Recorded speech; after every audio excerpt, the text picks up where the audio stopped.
esposa do Glaucio, esse grande presente de Deus. Somos pais desses 2 filhos, o Pedro Tomás e a Sara Maria, né, Pedro? Fala oi para todo mundo. Oi. Pedro.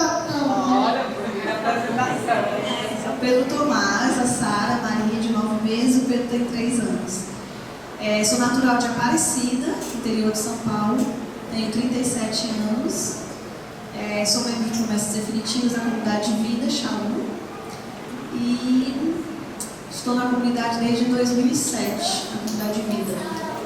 Em algumas missões aqui no Nordeste e no Sudeste também, no Chile e por outros lugares. Quer se apresentar? Alguém não te conhece? Não, tem que se apresentar. Tem que falar a idade. Boa noite, gente. Não pode dizer a idade. Foi fraco. Pode ser que Se eu começou. disser a minha idade, você vai descobrir a idade da Glaucia. Aí complica a vida dela. Boa noite, gente. Tá muito fraco, pela misericórdia. Boa noite. Gente, eu tô tão feliz de estar aqui com vocês, sabia? Eu tenho uma gratidão, não sei se a palavra é descomunal, como é que fala que é assim, não tem nem medida. Eu tenho uma gratidão sem medida pela comunidade de Filho de Sião, né? Foi aqui que eu fui, como é que falava a música? E uma semente, né? Foi aqui que eu fui plantado, assim, né? Foi aqui que Deus me plantou. Jesus, fui gerado aqui, né? E eu tenho uma gratidão gigante. Foi aqui que eu aprendi a rezar, foi aqui que eu aprendi a servir, né? Então eu tenho uma gratidão gigantesca pela Lucinha, né? Por esse carisma maravilhoso, né? Que me ensinou tanto, né? Que me ensinou ali o princípio, né? Que foi me mostrando o caminho e a vontade de Deus para minha vida também. Tá bom? Primeiro eu queria agradecer, né? Uma gratidão gigantesca estar aqui. Alegria enorme de estar com alguns amigos também, estar revendo alguns amigos, né? Daquele tempo. Mas assim, a pregadora oficial da nossa família é a Adriana. Vamos aqui. A pregadora oficial da nossa família é a Adriana. Eu vou só dar uma introdução aqui para ela poder desenvolver, viu? Você quer que no final você fala um pouquinho, tá bom? Tá certo? Tá certo, Pedro. No final é sua vez, tá certo? Desinibido não, né? Depois. Antes da Adriana desenvolver o tema, eu queria falar um pouquinho para vocês de como é que a gente se encontrou realmente você falava dessa dimensão da vida de oração, né? Da oração, né? E eu percebi que a nossa, não somente o nosso matrimônio, mas também toda a caminhada da nossa vida ali, desde que a gente se conheceu, foi realmente permeada e conduzida pela oração, né? O Senhor a todo instante ali nos conduzindo na via da oração, né? Mas antes de eu começar, levanta a mão aí, quem é da obra, levanta a mão, só para mim ter uma noção aqui. Quem é da obra, certo? Quem é da comunidade, levanta a mão aí, os casais que são da comunidade, ótimo. Obrigado. Obrigado.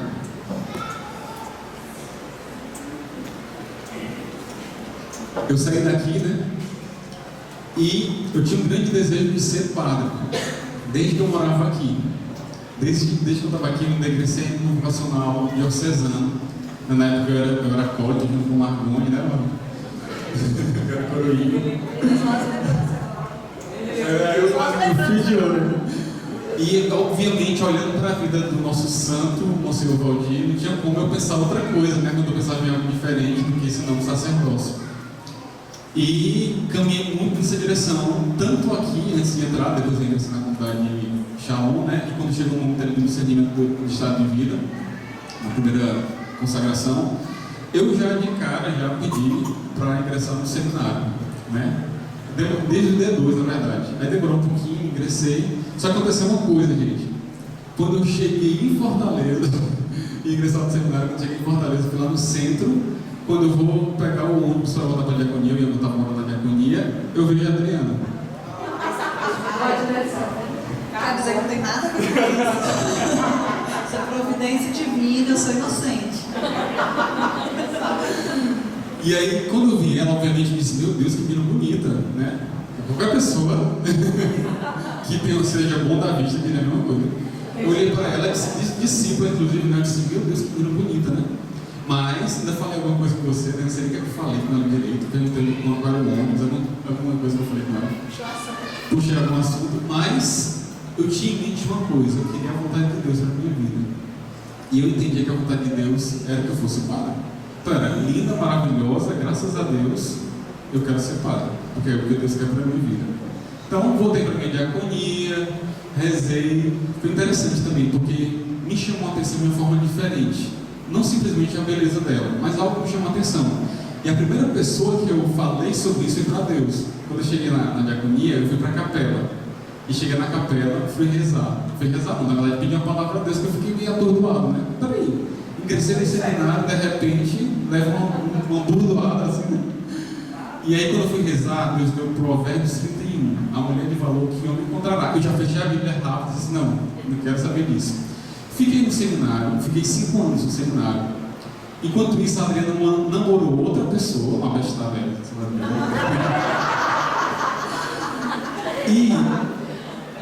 e foi bem interessante, porque aí eu caminhei no seminário, fiz a filosofia, estava crente que era isso. Aí uma palavra, também, novamente a oração, uma palavra que Deus deu num acampamento comunitário: sair dessa montanha e ir para outra montanha. Alguma coisa assim que Deus falou para a minha formadora, porque aí ele foi falar para mim, né? Olha, Cláudio, o que é que você entendeu? Eu entendi que as promessas definitivas, chegou um tempo que eu fazendo promessas definitivas, então eu tenho saído provisório e definitivo. Ela falou: eu acho que Deus quer te falar em relação ao teu estado de vida. Aí eu disse assim: a partir de agora quem vai te acompanhar é o padre Carmiano. Eu disse: tu joga a bomba e ainda sai, né? E eu fiquei um pouco conturbado com aquilo tudo ali, mas fui rezar. E pouco a pouco Deus foi ali fazendo uma grande obra na minha vida ali, de fazer entender que de fato não era aquela vontade de Deus para a minha vida, apesar de eu querer muito, não era aquela vontade, não era aquilo a vontade de Deus para a minha vida, né? Mas era algo diferente. Nesse meio termo, aí eu tinha uma amizade com a Adriana, porque ela foi secretária do padre que me acompanhava. Então a gente tinha, assim, ela marcava as formações, marcava os retiros, não sei o que e tal. Então a gente foi crescendo ali na amizade, beleza. Quando a Adriana terminou o namoro com esse abençoado, ela terminou porque esse rapaz queria sair da comunidade. Então ela queria permanecer na comunidade, esse rapaz queria sair, então ela quis terminar. E ela fez uma oração a Deus, assim, muito, Deus é sempre muito cirúrgico, né? Ela fez uma oração a Deus, assim: Senhor, ficou meio confuso em relação ao estado de vida, se era celibato agora, se era matrimônio. Então ela fez uma oração e fez uma lista a Deus: Senhor, me mostre então se é um matrimônio à vontade para a minha vida, um homem alto, bonito, inteligente.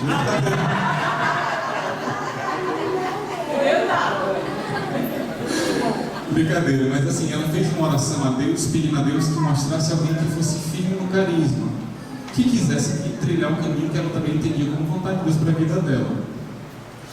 E logo, algum momentinho ali depois, eu estava ingressando no retiro das promessas definitivas. Quem aqui já fez as promessas definitivas? Outra coisa linda. Outra coisa linda. É a melhor coisa que existe. E não tem nada melhor do que ser todo que Deus, do que ser inteiramente de Deus e para sempre. Não tem nada melhor.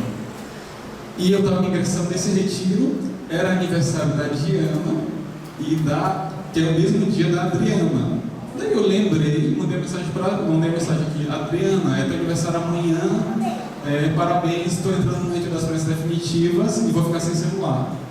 Quando ela viu a mensagem, ela quase caiu para trás, né? Assim, meu Deus, eu fui assim, entender que ali era um sinal de Deus.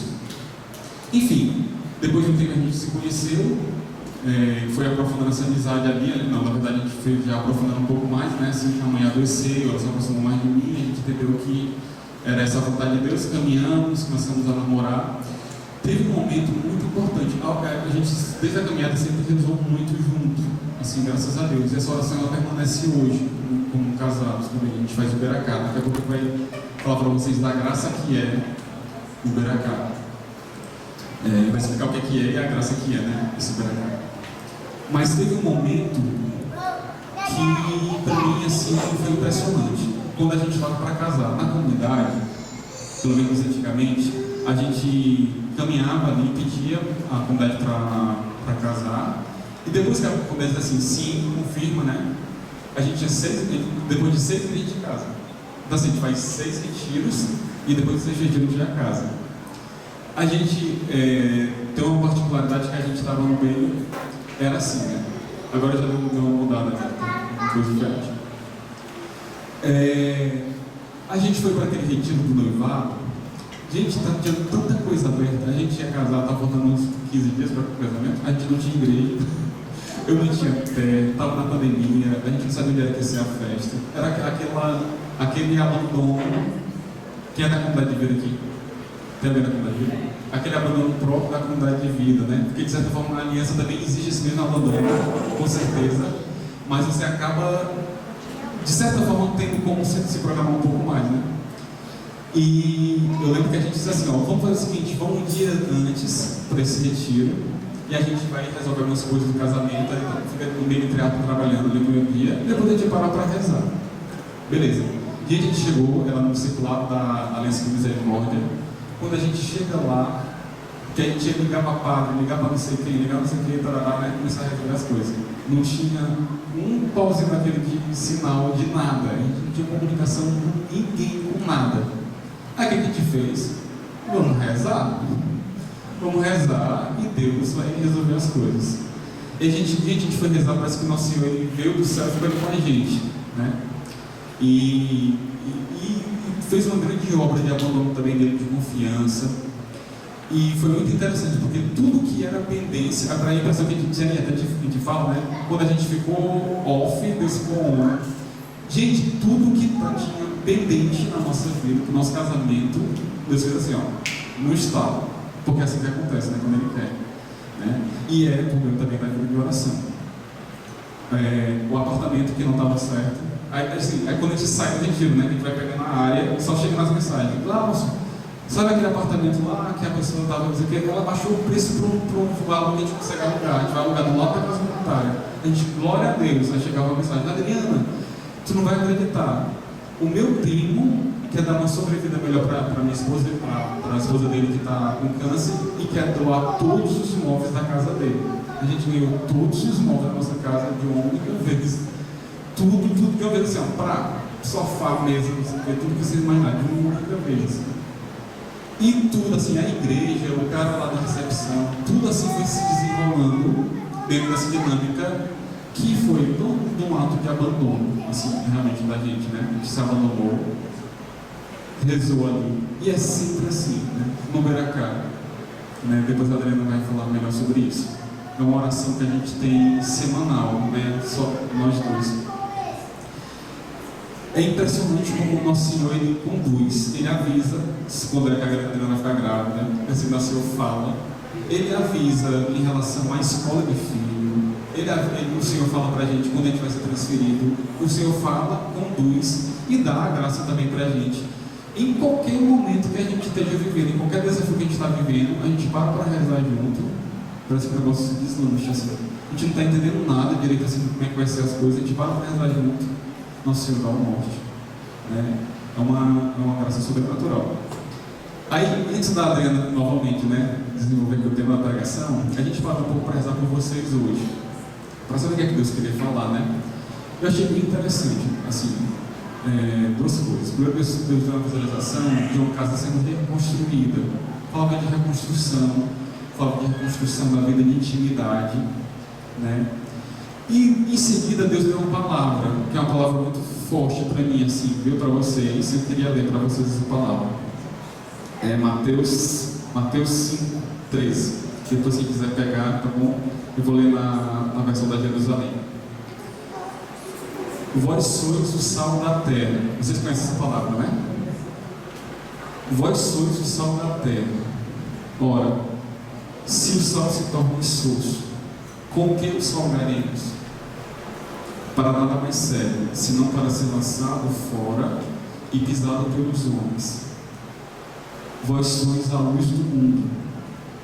Não se pode esconder uma cidade situada sobre algum monte, nem se acende uma lâmpada e se coloca debaixo de um alqueire, mas na luminária, e assim ela brilha para todos os que estão na casa. Brilhe do mesmo modo a vossa luz diante dos homens, para que, vendo as vossas boas obras, eles glorifiquem vosso Pai que está no céu. Quando Deus falava sobre essa questão da reconstrução, eu entendia que Deus é uma obra realmente na nossa vida particular, uma obra de reconstrução ali na nossa vida de intimidade, né? Nossa vida de oração, né? Nos nossos compromissos comunitários. Quando Deus deu essa palavra aqui, eu entendia que essa obra, obviamente, tudo que Deus fala é em vista do outro, né? A obra que Deus realiza em nossas vidas é em vista do povo. Tudo que Deus realiza em nossa vida é em vista do povo. Não é para nós mesmos, não é aquela obra que Deus faz, Deus olha com o sol da terra, você fica ali salgadinho, gostoso. Não. Vocês vão dar o sabor para o povo, né? É como que é uma palavra de envio, né?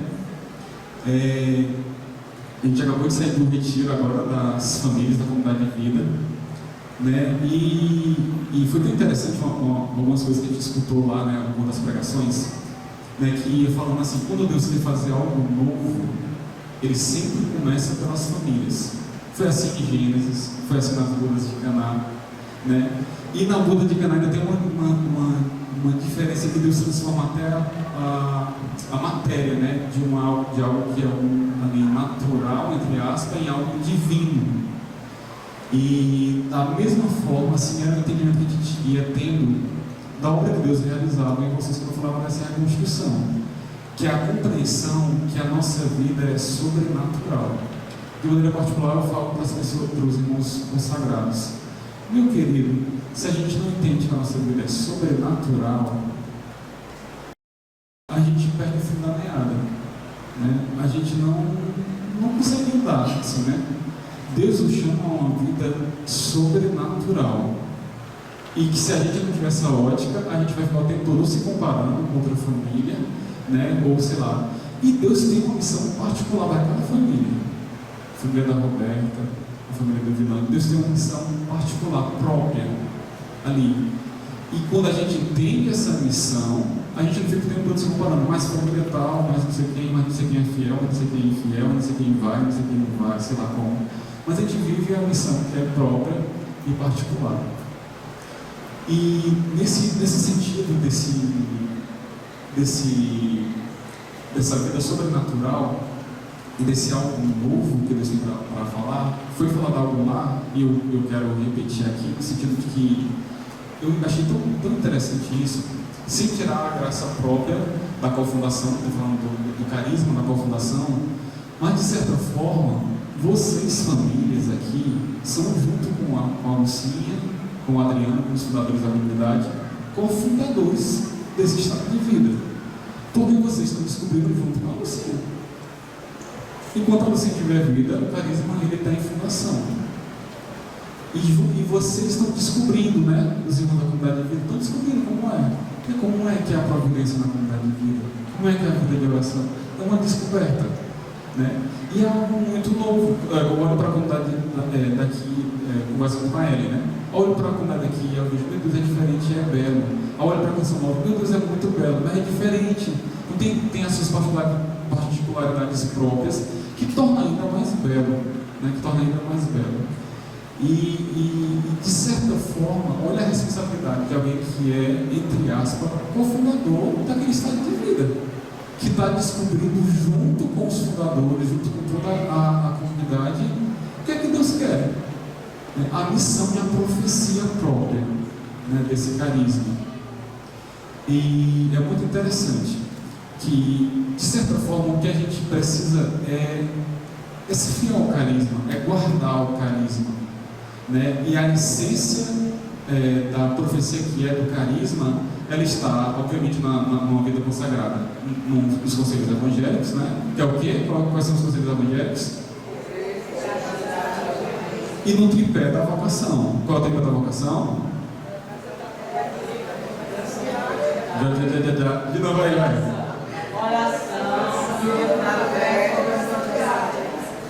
Se a gente vivencia isso, a gente protege o carisma. As outras coisas podem até balançar, pode ir, pode voltar, pode ir tomando, sei lá, a gente vai descobrindo. Mas se a gente encarna isso na nossa vida, a gente protege o carisma.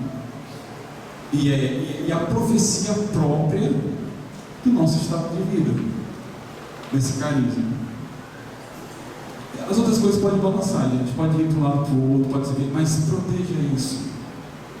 Proteja isso. Você vai estar protegendo, você vai estar guardando o carisma junto com os fundadores. Dessa forma, nesse sentido é que eu falo, desse ser fundador junto aos fundadores, junto a toda a comunidade, né? Mas é só uma breve introdução, né, para a partilha aqui da minha digníssima. Então, né, depois de toda essa sabedoria aqui, né? Não sei mais nem o que falar, é só a introdução ainda, o que eu vou falar agora, né? Mas, vou falar aquilo que Deus falou pra gente, não estava rezando por vocês, né, por nós também. Igual o Glaucio estava falando, dessa profecia, somos os profetas, né? Somos chamados a guardar essa profecia com a nossa vida. Humanos, frágeis, fracos, limitados, mas confiantes na graça e na misericórdia de Deus. E também, quando nós rezávamos, Deus nos dava uma visualização de uma fonte. E vasos rachados, quebrados, secos, que iam se beneficiar dessa fonte, se encher novamente, se encharcar novamente dessa fonte. Essa fonte é Deus, o amor de Deus. E esses vasos são alguns de nós, ou todos nós, que estamos indo e encontramos esse amor, essa fonte. E Deus nos falava sobre isso, né? E nos dava essa sabedoria de que defender essa profecia, viver essa profecia não é fácil. Não sei para vocês, mas para nós, né, amor? Muitos desafios, né? Para nós, né? Bastante ser bem concreto. Nós, 2 filhos pequenos, rezaram. Hoje a gente está tentando rezar, nós lá na casa da Glaucia, né? Tentando rezar. Aí de repente, né, a Sara está aprendendo a andar e o Pedro sabe andar até demais, né? Então fica correndo de um lado para o outro, e a Sara cai atrás, aí cai, bate a cabeça, aí volta lá e pega um, nem pega outro. A gente tentando rezar. Tem aqueles, né, que tem os irmãos da comunidade de aliança, né, que saem para trabalhar, que são os vitoriosos, né, que tem que encontrar um horário também para rezar, para ir para a missa, para o texto e tudo mais, né? Tem os ministérios apostolados e tudo, enfim. E também, de maneira particular, os irmãos que são casados, que o cônjuge não é da comunidade, né? Ou a cônjuge não é da comunidade, né? Então, assim, tem todo o desafio também, que nem nós entendemos direito, muito bem, é um mistério, né? Nossa vocação. O matrimônio é um grande mistério de Deus, né? O nosso carisma é um grande mistério de Deus, né? Vocês, o meu, é um grande mistério. Pra gente já é difícil entender. Imagina ter que explicar para outra pessoa. Eu imagino que são os vitoriosos também, né? Que precisa viver essa oferta, o dia a dia, tudo isso. E isso vai fazer com que vai secando o nosso vaso, muitas vezes, né? E Deus nos mostrava isso. E nos convidava a lembrar e a voltarmos para Ele, como essa grande fonte do amor. Meus irmãos, sabiam que uma coisa que frustra muito e que nós vamos vendo no mundo de hoje é que as pessoas buscam o matrimônio para amar com amor humano. E é uma das maiores ilusões e frustrações do ser humano. Achar que por si só é capaz de amar. Nós nascemos para amar, vivemos para amar, fomos criados para amar. Mas, como nós estudamos e sabemos na Bíblia, né, Deus é amor. Né? E tudo que é fora de Deus não é amor. Né? Então hoje a gente ouve muito falar, né? Eu vou casar para ser feliz. Eu vou casar para fazer o outro feliz. Eu não sou capaz de fazer o outro feliz. Né? Quem sou eu para fazer o outro feliz? Só Deus é capaz. Né? Então, assim, a felicidade é uma consequência da realização do outro, de estar naquilo e onde Deus quer que ele esteja. Cada um de nós, né, como o Glaucio foi falando, tem uma missão própria, né? Cada família tem uma missão própria, cada casal tem uma missão própria. Né? Assim, todos nós somos chamados à santidade, temos um carisma comum e tudo, mas aquela família, naquela missão, naquela comunidade, naquele carisma, tem uma missão própria ali. Claro, isso é claro para a gente. Mas é importante nós lembrarmos sempre de que se todos os dias nós não buscarmos na fonte esse amor, eu não sou capaz de fazer o outro feliz, e nem de amar com o amor do outro. Vai me faltar paciência, vai me faltar perdão, vai me faltar diálogo, vai me faltar paciência comigo mesmo, com o outro, com Deus até mesmo, né? Assim, na evangelização não vou ter força nenhuma, nem vontade, nem o sabor, né? Deus falando do sal, que dá sabor. Não vou ter, porque eu vou estar amando com o meu amor limitado. Mas o que me faz permanecer é o amor a Deus, o amor de Deus. Uma das graças que nós precisamos pedir, né? Estamos falando aqui, conversando aqui com matrimônios, é a graça de poder amar o outro, meu esposo, a minha esposa, com o amor de Deus, que é diferente do meu. Isso nos faz permanecer, né? E era isso que Deus nos falava quando rezávamos por essa noite agora, né? O Senhor deseja de nós que nós possamos nos voltar para Ele e buscar esse amor, que Ele é a fonte do amor, Ele quer renovar em nós o amor. O amor de família, o amor um pelo outro. Esse amor vem junto à esperança, a misericórdia, o perdão, a gratidão. Então, assim, são palavras que vinham ao meu coração quando a gente rezava juntos, né? Assim, quantos de nós vamos nos deixando levar, né? Principalmente quando vai passando o tempo de matrimônio, né? A gratidão pelo outro. Às vezes a tendência, ainda mais nós mulheres são mais complicadas, né? Tem a tendência de ver só as fragilidades do meu esposo. Mas eu esqueço que ele é um ótimo pai, que cuida dos meus filhos, que me ajuda, que levanta à noite para poder me ajudar com um filho, com o outro. Eu esqueço que ele trabalha o dia todo, ele chega cansado também. Né? Então, assim, às vezes eu esqueço de agradecer. Obrigado porque você trabalhou o mês todo, o dia todo. E às vezes o esposo, obrigado pela casa limpa, pela roupa limpa, pela casa arrumada, pelo filho que está banhado. Né? Então, assim, obrigado porque você ficou a noite toda acordado no hospital com fulano. Né? Obrigado porque você está aqui. Às vezes é difícil, com certeza, eu quero agradecer aqui, principalmente os irmãos, os cônjuges que estão aqui, que o esposo ou a esposa não faz parte da comunidade. Eu imagino como deve ser mais desafiante, mais difícil. E aqui eu quero agradecer. Muito obrigada por permanecer, muito obrigada pela fidelidade de cada um. Né? Obrigada mesmo por amar a Deus acima de todas as coisas. Né? Assim, deva ser muito desafiante. Mas obrigada porque você vem buscar o amor na fonte certa. Isso é muito importante. Você vem buscar o amor na fonte certa. E obrigada pela esperança. Hoje o Senhor quer renovar em vocês a esperança.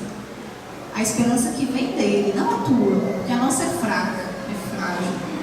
Mas a esperança no amor de Deus, que Deus é capaz de transformar tudo. Não perca a esperança. E ame. Ame no silêncio, ame na oferta, ame no sacrifício, ame nas pequenas coisas. Né? Para nós mulheres talvez seja preparar aquela comida diferente. Né? Talvez para nós seja...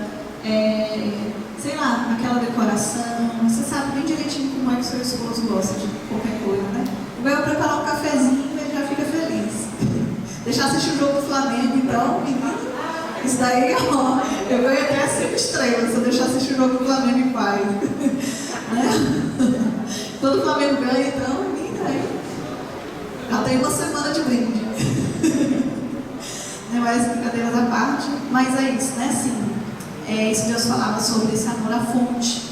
Deus quer renovar em nós essa gratidão, a esperança, o amor, o perdão. Né? O perdão, ele é capaz de curar, de renovar e de nos lançar na missão. Muitas vezes o que nos paralisa ou nos estagna é a falta de perdão mesmo dentro de casa, com os nossos filhos, com o nosso esposo, nossa esposa. Né? E às vezes o cansaço, né, nos faz faltar paciência. paciência, e às vezes ferir um ao outro, né? E o que nos faz voltar para Deus, ou que nos faz voltar para a nossa família, para a missão e tudo mais, né? É voltar para Deus e o perdão. É um testemunho muito breve, né? Também, na comunidade Shalom, nós somos chamados a rezar o Beracá. Eu não conheço muito o carisma de vocês, só admiro muito, né, pela a família maravilhosa que eu fui inserida, que Deus me deu. Sempre escuto muitas partilhas, assim, admiro muito, já visitei as casas de vocês, né, acho lindo demais.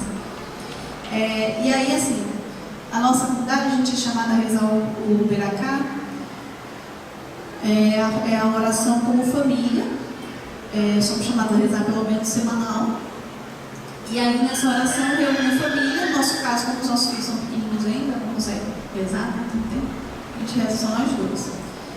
E é impressionante porque o Beracá para nós é a maneira de maneira concreta, nós nos voltamos para a fonte que é Deus.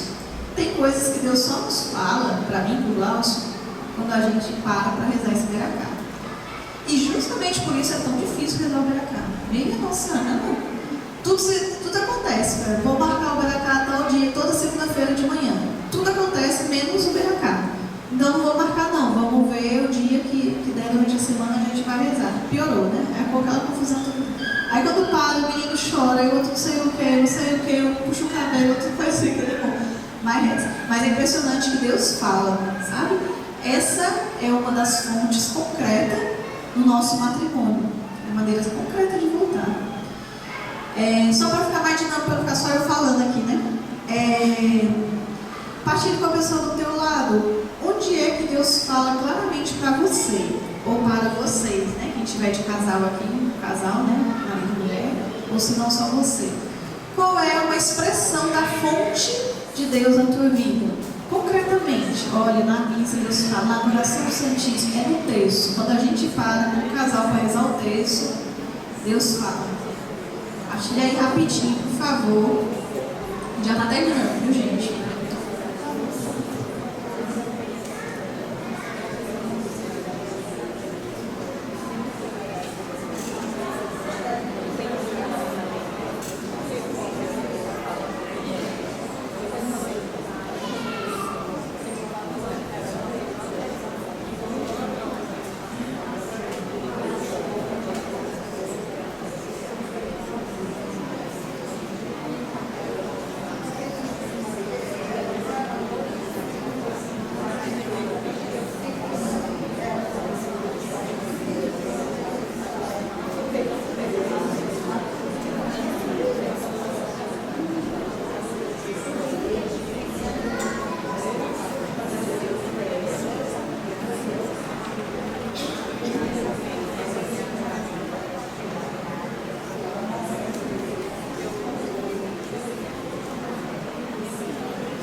É importante nós sabermos como é que Deus fala conosco e onde é que nós precisamos buscar, e como é que nós podemos buscar, qual é a fonte, né? Claro que é o amor de Deus, mas de maneira muito concreta, como é que essa fonte se expressa na minha vida e na minha família, de maneira concreta.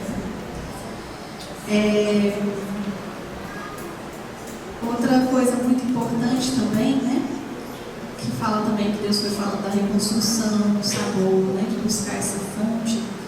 A gente ter consciência também que não é fácil no dia a dia, como fui falando, né, assim, devido ao nosso cansaço, devido à correria, mas devido aos nossos limites também, às nossas fraquezas, e porque somos humanos, normal, né? Muitos desafios. Vou compartilhar com vocês. Vou expor um pouco a minha vida, mas eu não sei falar de outra maneira que vai ser assim, vocês me conhecerem também. Dois testemunhos muito interessantes que para mim me marcaram muito.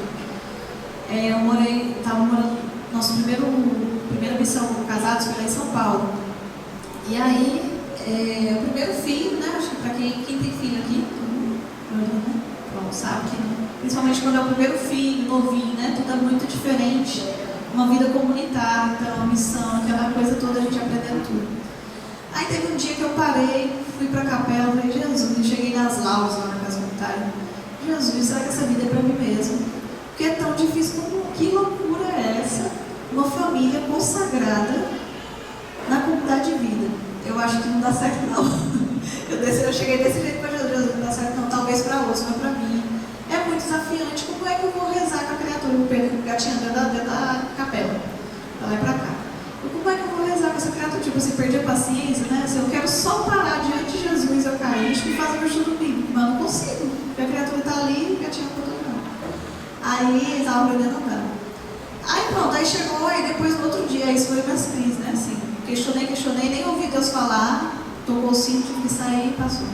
No outro dia chega o Pedro, ajoelha, estava aprendendo a andar, né? Ajoelhou, colocou a mão assim, ó, e se prostrou diante de Jesus eucarístico. Eu parei, fiquei olhando assim. Aí depois terminou, né? Aí ficou até os trechinhos filmados, eu achei muito bonitinho e tudo mais, não sei o que dizer. Aí terminou, eu fui perguntar pra ele, Pedro, onde é que você viu o povo fazendo isso? Onde é que você viu? Quem fez? Porque dessa idade eu copia tudo, né? A tia, mamãe, a tia.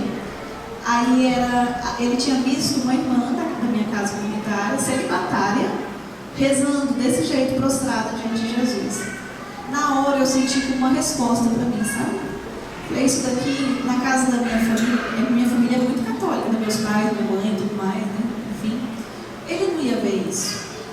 Né? Assim, por mais que ele tivesse dado todo o amor, toda a atenção, todo o cuidado, né? Assim, ensinado a fé, né? Assim, eu aprendi no berço a fé, ele não ia ter na casa Jesus e uma irmã celibatária, né? E fala da complementaridade também, adorando Jesus desse jeito. Ele talvez hoje ele nem lembre mais, mas a semente ficou plantada. Ele viu uma tia rezando desse jeito, né? Assim, e para mim foi uma resposta muito forte, sabe? Assim, de olhar e falar assim, ó, é possível e o que você não consegue, outros conseguem com você. Essa é a beleza e a graça da vida comunitária que você está falando que é incapaz, que você está questionando que é incapaz, que é possível. Sabe, para mim foi um tapa na cara tão forte. Eu fiquei, Jesus, é possível. Eu vou falar o que agora para você, né? Bora. Então vamos, né? Levanta e vamos. Agora a outra foi recente também. Só essa mais essa. Que foi, agora recente, foi aqui em Maceió já, né? Foi bem interessante, foi porque eu de novo, né? O segundo filho, aí aquela crise de novo, o Glaucio tinha acabado de passar mal, já estava se recuperando, né? Da enfermidade dele, ainda está recuperando ainda. Então, assim, dava bem puxado, né, pra mim. O Glaucio mais de repouso, a Sara pequenininha, o Pedro também com muito ciúme da Sara, aquela confusão, né, de criança e tudo. E eu muito cansada. E muito difícil de viver o ritmo comunitário, o ritmo assim, não estava conseguindo ir para casa comunitária, ia puxar um só para ficar com as crianças, não tinha como servir em nada. Aí um dia eu rezando de novo, né, diante de Jesus, falei, Jesus, acho que eu não vou mais puxar não, servir, porque acho que é melhor ficar em casa. E chega lá, eu fico correndo atrás dessas crianças, porque eu o Glaucio serve, né, assim. E é melhor porque o Glaucio sabe tocar, né, ele sabe pregar muito bem, fazer muitas coisas legais e tudo, né? Então assim, é melhor, eu não tenho nada contra isso, é melhor ele ir, que ele serve bem, e eu fico com as crianças, cuido da criança e vivo minha missão em casa. E aí eu fui partilhar isso com a minha formadora pessoal. Obrigada, não, pode comer você. Obrigada. Aí eu partilhei isso com a minha formadora pessoal, minha formadora falou assim, Adriana, o que Deus está te pedindo hoje é a tua oferta de vida lá no centro de evangelização. E é isso, chegue lá no centro de evangelização e fique com suas crianças lá. O mundo precisa ver famílias que rezam, crianças sadias que estão na igreja e tudo mais. Ele falou isso. Vamos lá. Então tá bom, né? Não entendo, mas vamos embora. Aí fui, nessa mesma noite. Não entendo, mas vamos, né? Deus está falando. E aí achei muito interessante, gente, porque aí nessa mesma noite, nessa noite na rua. Aí chegou, eu fui pro Renascer, pro evento de carnaval, passou. Aí fui pro Renascer e tudo mais, porque eu tinha justamente falado pra ela isso, né? Eu vou para o evento de carnaval, chego lá, não consegui rezar na cabeça de ninguém. Eu vou servir no oração aconselhamento só de nome, porque eu vou ficar com duas crianças correndo atrás dela. Aí fui. Depois terminou, teve um reencontro no centro de evangelização. Aí chegou uma jovem, Um monte de sacola. Aí, trouxe uns presentes para as crianças. Aí foi mesmo, não sei o quê. Foi minha mãe que deu, minha mãe. Gente, elas chegaram, a família dela, a jovem, a família dela, os pais, chegaram com 2 sacolas de presente para os dois. Uma sacola para cada um. Ai, perdão. Um monte de coisa, né? De roupa, brinquedos, sapatos e tudo mais.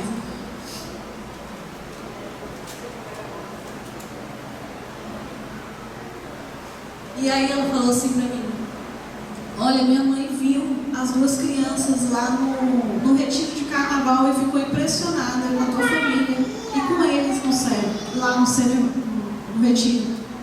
Achou muito lindo e queria fazer alguma coisa. Aí resolveu ir na loja comprar essas roupas e trazer para eles. Na hora eu não sabia nem que roupa era, nem sabia de nada. Eu só fiquei lembrando da outro tapa na cara que Deus me deu, sabe? Justamente só porque o casal teve a experiência de Deus e viu uma família lá rezando. Poderia ver qualquer outra família, entendeu? Assim, não foi porque a gente fez alguma coisa demais, nem era pelas roupas em si, né? Deus se manifesta como Ele quer. Mas foi porque hoje, realmente, o mundo precisa nos ver. O mundo precisa da tua oferta de vida. Seja como for, frágil como for, né? Eu acho que mais frágil que a minha não tem não, mas frágil como for. Se você acha que você está ofertando pouco, não está, meu irmão. Não está. Deus sabe da oferta de cada um. Deus sabe dos sacrifícios de cada um. E Deus colhe cada um desses sacrifícios e ofertas. Quando é feito com amor e alegria. Esse amor que vem da fonte. Então, assim, é isso que Deus quer. Deus quer a fidelidade nas pequenas coisas. Isso que eu vou falar agora. Para terminar. Mas é isso, assim, então por isso que só compartilhando assim, de uma maneira muito concreta, né, assim, do quanto Deus quer a nossa oferta de vida, seja ela grande, seja ela pequena, né? O importante é buscar aquilo que Deus quer. E pronto. E aí, por isso, quando você falava também dessa dimensão da fonte, de buscar na fonte, eu lembrei do que eu estava lembrando, partilhando uma experiência que eu tive quando estava em diaconia, né? Voltando novamente para o que é a essência do carisma, né? Que é o tripé.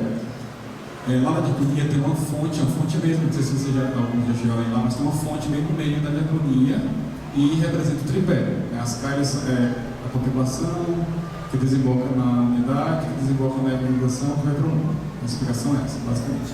Só que chegou um grupo de pessoas lá, e eu explicando, né, os arcos são não sei o que, isso aqui é não sei o que, isso aqui é aquilo outro, aqui é a sala da formação, que trabalha não sei o que. Aqui atrás, na frente da diaconia, vocês vão ver uma fonte que ela nunca se desliga. Porque ela é a fonte do carisma, ela representativa da vocação, que é a carga, não sei o que, e dando a volta, explicando. Gente, quando chegou, deu a volta, estava desligado. Que vergonha, eu passei 8 anos nessa diaconia, nunca tinha visto essa pessoa vindo nessa fonte desligada, e nesse dia que eu falei isso, estava desligado. Mas eu parei para pensar nesse dia depois que eu fui rezar e disse: como é que anda a minha fonte também, né? Como é que anda a minha vivência do tripé? E eu queria que você parasse um pouquinho agora também e falasse com a pessoa do lado, que é o seu cônjuge. Quem tiver com o seu cônjuge, fala em relação à vivência do tripé. Como é que estão essas calhas? Vocês estão aqui na fonte, né? Também essa casa é uma fonte também. Como é que estão essas calhas na vida de vocês? Como é que estão? Quais são as calhas na vida?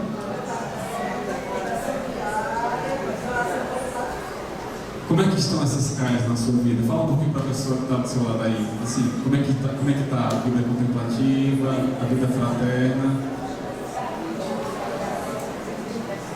e a conversão diária?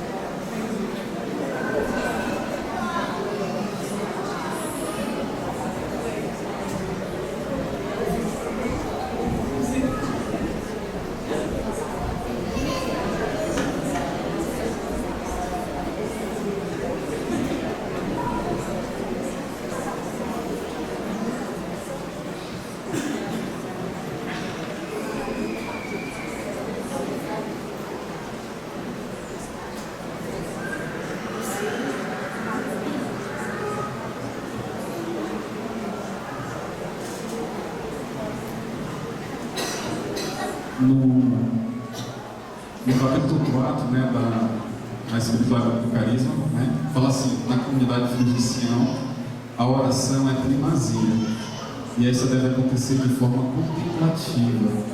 Segundo Santa Teresinha, contemplar é olhar atento e embevecidamente, admirar, apreciar e meditar com amor. Saiba o membro que o segredo da oração é olhar para Deus, entrar na sua presença, abrir o coração, não ter medo de ser quem é diante do Senhor. Afinal, Jesus, durante toda a sua vida, retirava-se para orar. Chegou uma coisa bem simples que aconteceu hoje, que eu achei bem interessante, assim, em relação a essa dimensão da primazia, né, da oração. Coisa bem simples, bem simples. Eu estava na casa da Glaucia, eu estou na casa da Glaucia, lá na Santa Rosa, e deu um problema na caixa d'água. Aí a Glaucia ligou para a vizinha para pedir uma escada para a gente ver qual era o problema lá, né? Sabe qual foi a resposta dela? Eu não vou atender porque eu vou rezar o rosário. Tudo bem que a caridade, como a gente fala, a caridade precisa pressupor tudo, né? Mas achei tão interessante, ela disse: depois do rosário eu vou entregar esse cara. Mas o meu rosário foi não teve esse rosário por nada. E ela aumentou o rosário que a gente rezou junto também. Precisei voltar para frente. Terminou com o filho, ainda rezou o ofício depois, né?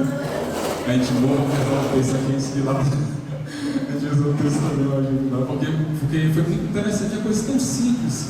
Mas quantas vezes a gente, no momento da oração, ou a gente deixa lá para depois, onde Jesus já está dormindo, né, que a gente fala, no final da noite, ou é a oração ali antes da missa, a gente fecha os olhos bem forte ali. Não é aquela parada diante de Deus, não é esse olhar para Deus, né, esse parar e se contemplar a Deus, né? E quantas coisas a gente vai colocando no lugar da nossa vida de oração.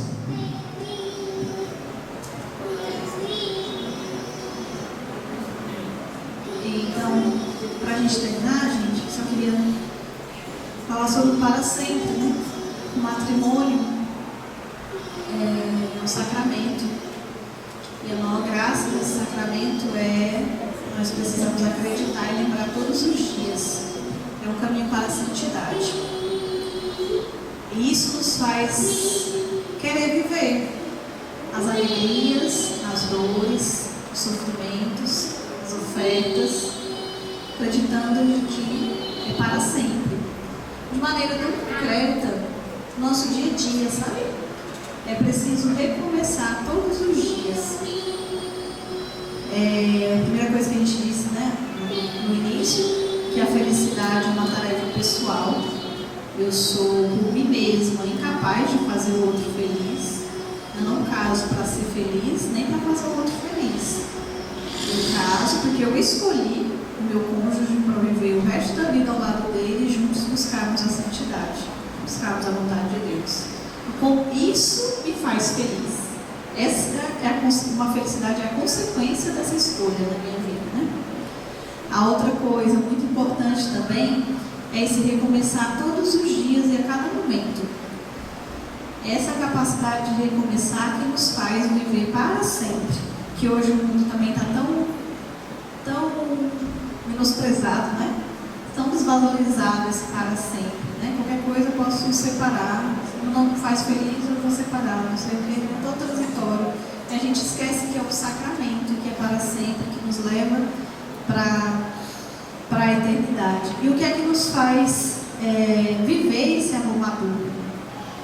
É a primazia de Deus. Foi toda a nossa partilha aqui, né, foi falando sobre isso. Assim. Buscar nessa fonte o amor de Deus, esse amor que supera todas as coisas. Pensa em um desafio que você já viveu ou vive no teu matrimônio, na tua família. Seja uma realidade com seu filho, com sua esposa, seu esposo, seja consigo mesmo, né? Seja lá qual for. Deus é capaz de transformar essa realidade. É capaz de transformar essa dor em amor.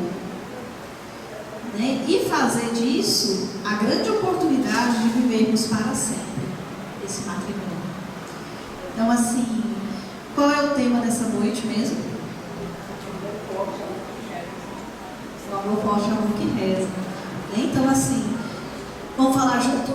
Amor forte. Isso. Então, assim, o que vai nos fortalecer, o que nos faz, o que vai fazer viver para sempre, meus irmãos, é o amor de Deus. A gente fala tanto para as pessoas, né? O querido aí, tanto, proclama tanto para as pessoas, mas eu preciso acreditar todos os dias. Eu preciso amar o meu esposo com o amor de Deus. Eu preciso amar a minha esposa com o amor de Deus. E que amor de Deus é esse? Diz lá em Coríntios 3, meu amor é paciente, o amor é bondoso, é compassivo, não guarda rancor e perdoa quantas vezes for preciso. É assim. Então, assim, o que é preciso fazer hoje? Qual é a prova de amor que eu preciso dar ao meu esposo hoje? Talvez seja um sorriso, talvez seja um olhar nos olhos, talvez seja um abraço demorado, um beijo, um carinho, uma noite com ele, talvez seja uma oração juntos, um terço, uma missa, né? O que é preciso, o que meus filhos precisam ver nós dois, né? Será que meus filhos são presentes também na nossa vida?